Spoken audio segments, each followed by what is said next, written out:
Selalu ada cerita setiap perjalanan, dan selalu ada pelajaran di dalamnya. Ini adalah cerita sebuah perjalananku.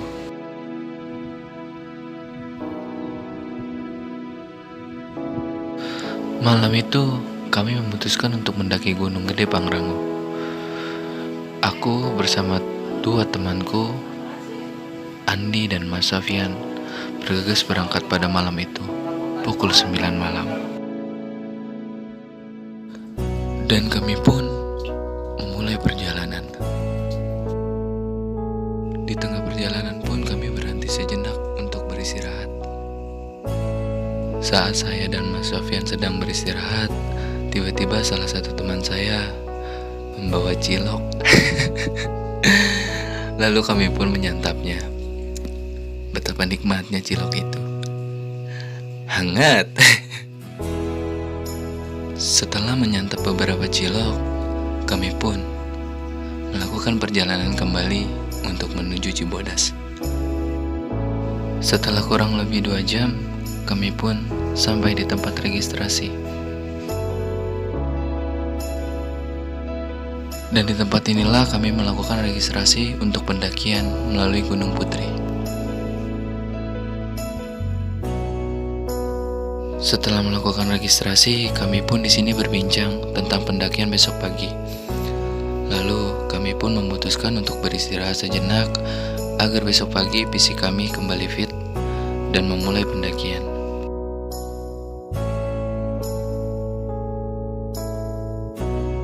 Dan pagi hari pun tiba. Kami memutuskan untuk sarapan pagi sejenak sambil bercanda-canda sama Mas Sofian. Betapa lahapnya temanku ini makan. Setelah sarapan pagi, kami pun bergegas untuk melakukan packing kembali barang-barang logistik, semua dan lain-lain sambil bercanda ria untuk melakukan pendakian mulai jam 9 pagi. Karena pendakian kami melalui Gunung Putri, tapi kami registrasi di Cibodas. Di perjalanan kali ini saya selalu berargumentasi dengan Mas Sofian. Dia adalah orang yang sangat keras kepala dan tidak mau mengalah.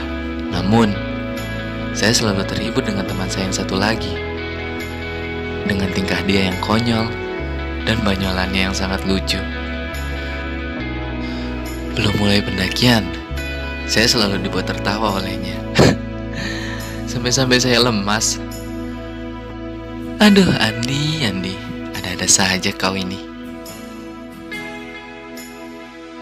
Setelah melakukan packing dan membereskan alat-alat saya pun melakukan perjalanan kembali untuk menuju Gunung Putri. Lihatlah pemandangan gunung yang saya mau daki, betapa indahnya dia. Melihat pemandangannya, saya tidak sabar untuk mendaki. Dan kami pun sampai di base camp Gunung Putri pukul 8 pagi. Betapa terkejutnya saya melihat ramai sekali pendaki lain. Saya makin semangat untuk mendaki. Dan kami pun bergegas ke ruang informasi Gunung Putri sebelum memulai pendakian. Selesai kami menginformasikan pendakian kami pun tidak lupa berdoa untuk melakukan pendakian. Oke, sebelum kita melakukan pendakian, kita berdoa semoga diberi kemudahan, kelancaran, semoga fisik kita dikuatkan, semoga kita mencapai puncaknya. Berdoa dimulai.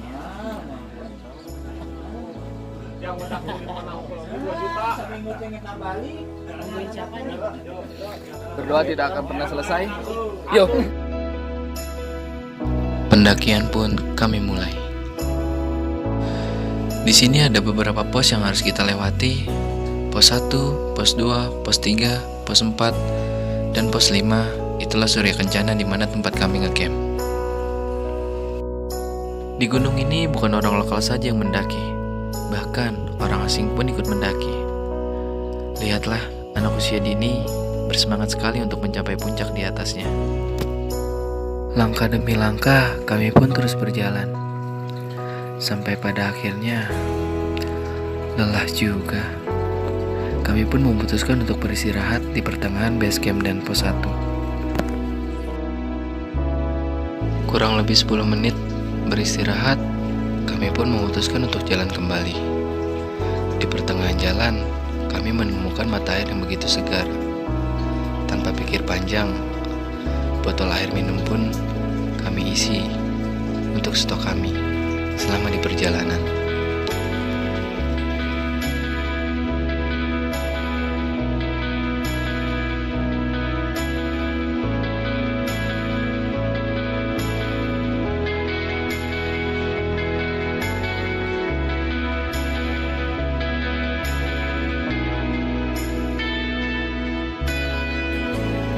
Kurang lebih 1 jam 30 menit, kami pun tiba di pos 1.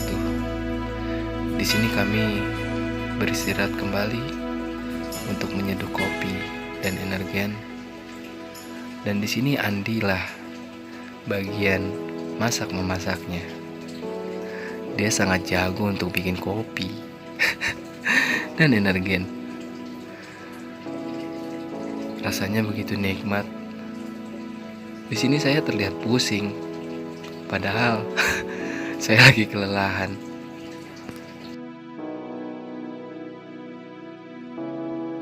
Energen dan kopi buatan Andi pun jadi. Aku minumnya energen, Mas Sofyan minumnya kopi. Kalau Andi minumnya nutrisari. Mantap.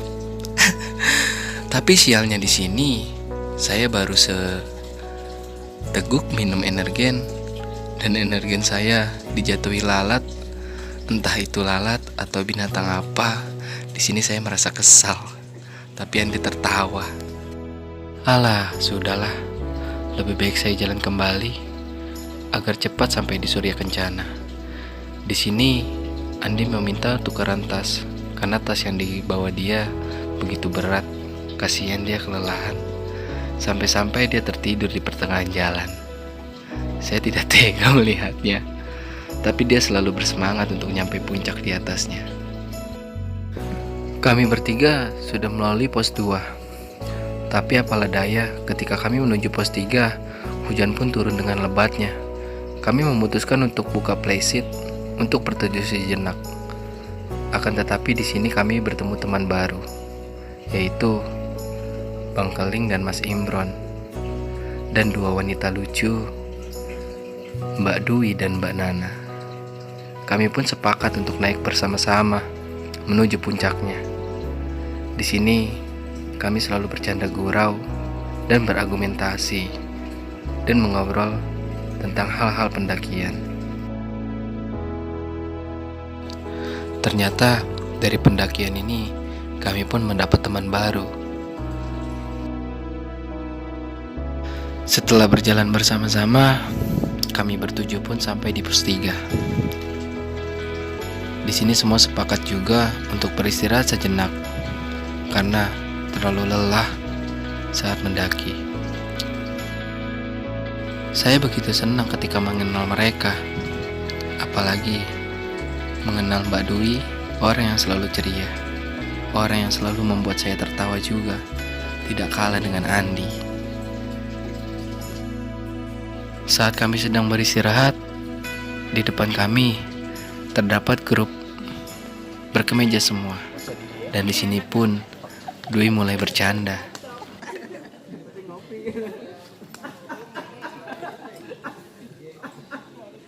Bang, lu kesini naik motor mini ya, Bang? Ini jalan nih habis itu semua.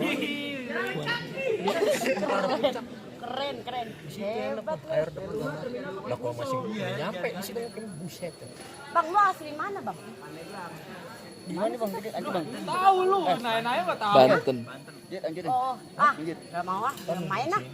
Si Abang tadi. Udah Bang, cukup di sini aja kita main nih. Ini gampang. Sama, ini dia juga mau Sama Bang, ngasih dulu. Gue dari Kalimantan, Bang. Jangan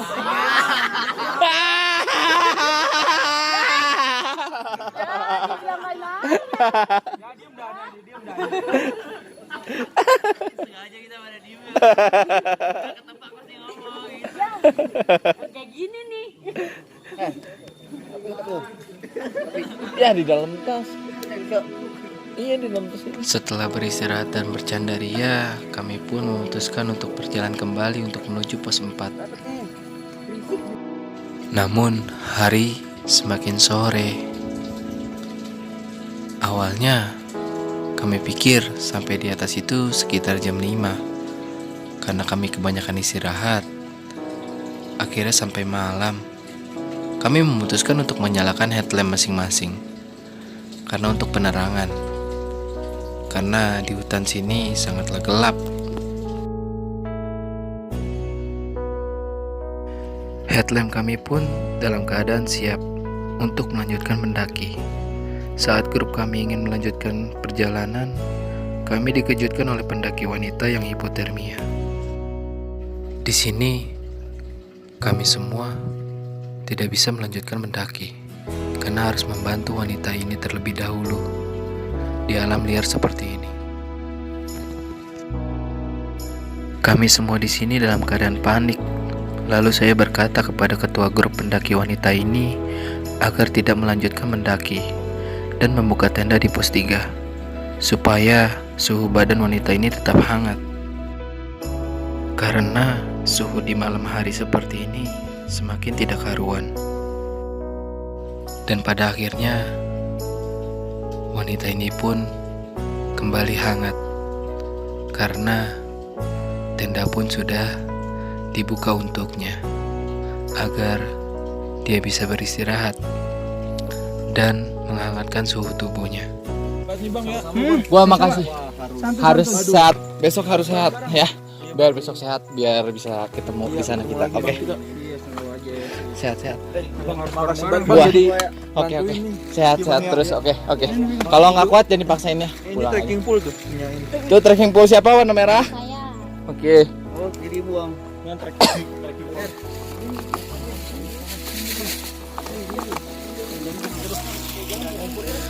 Dan kami pun melanjutkan perjalanan untuk menuju pos 4.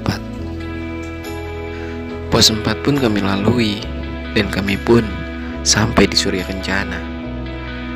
Dan kami di sini menggelar tenda untuk makan malam, lalu beristirahat untuk tidur agar besok pagi kami mencapai puncak dalam keadaan segar. Di sini keindahan Surya Kencana tak terlihat, mungkin besok pagi baru terlihat. Pagi hari pun tiba. Di sini kami semua membuat sarapan untuk mengenyal perut kami agar pada siang hari nanti cacing-cacing dalam perut kami tidak berdemo. Karena aku sendiri adalah orang yang cepat lapar dan cepat kenyang. Sambil menunggu makanan matang, kita semua di sini disuguhkan dengan pemandangan yang indah dan pohon-pohon edelweiss yang berkeliaran di mana-mana. Bagaimana aku tidak jatuh cinta padanya? Aku sangat mencintainya. Saat kami lagi asik memasak, tiba-tiba di belakang tenda kami salah seorang menghampiri kami, yaitu bernama Bang Amar. Itu yang lagi ngopi orangnya. Lantas kami pun meminta dia untuk bergabung bersama kami untuk sarapan pagi. Lalu kita sama-sama mendaki untuk melihat ke atas bersama-sama. Di sini kita saling membantu. Ada memasak tempe, memasak sosis, memasak beras, dan lain-lain. Tapi tidak dengan temanku si Andi yang pura-pura membaca buku. Andi, ada-ada saja kau ini. Dan makanan pun hampir matang. Kami pun bergegas bersiap-siap untuk menyantapnya beramai-ramai. Setelah semuanya sudah siap, kami pun berkumpul untuk makan dan tidak lupa untuk berdoa sebelum memulai makan. Dan disinilah kami berdoa agar makanan kami diberi keberkahan. Amin. Semoga kita pulang jalan dengan selamat. Amin. Semoga kita tidak diberikan fisik yang kuat oleh Allah Subhanahu wa taala. Amin. Doa.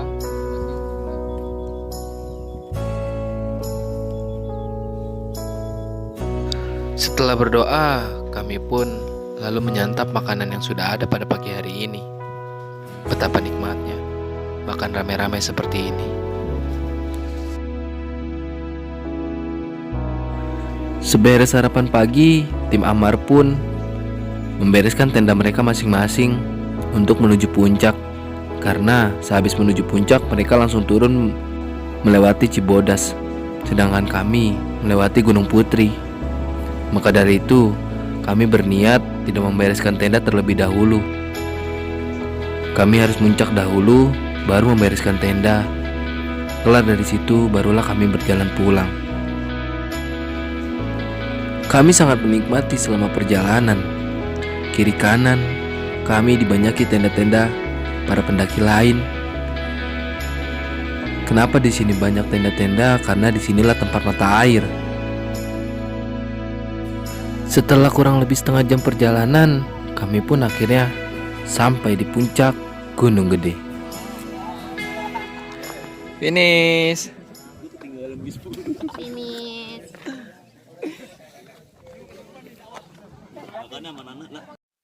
Ini adalah kali kedua saya sampai di puncak Gunung Gede. Tapi lagi-lagi dipenuhi dengan kabut. Tapi ya sudahlah, namanya cuaca, kita tidak bisa menerka-nerka. Setelah sampai di puncak, lalu di sini kita ngambil beberapa foto bersama teman-teman kita.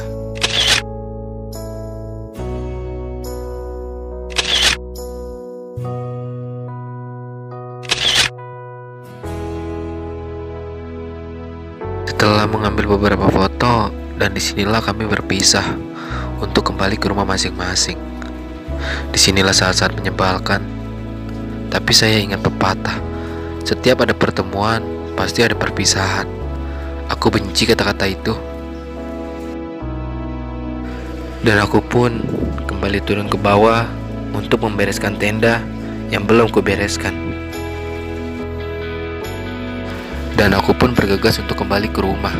Perjalanan yang aku dapat kali ini adalah gimana kita bisa meredam ego kita, dimana kita harus bisa saling tolong menolong, dan dimana kita harus banyak-banyak bersyukur atas nikmat dan karunia Tuhan yang diberikan kepada kita. Saya Rahman, sampai jumpa di vlog selanjutnya. Salam lestari dari saya.